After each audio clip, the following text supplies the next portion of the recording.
করো না এটা হুম ইউটিউবে তোমার বাবার একটা ইয়ে আছে না এখন আপলোড করে দেবো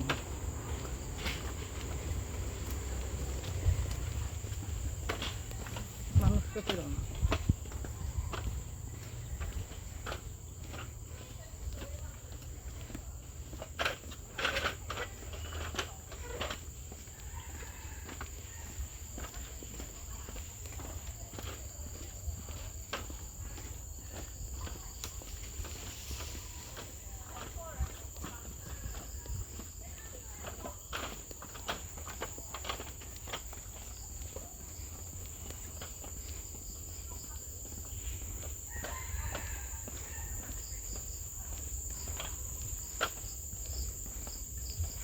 মানুষকে করো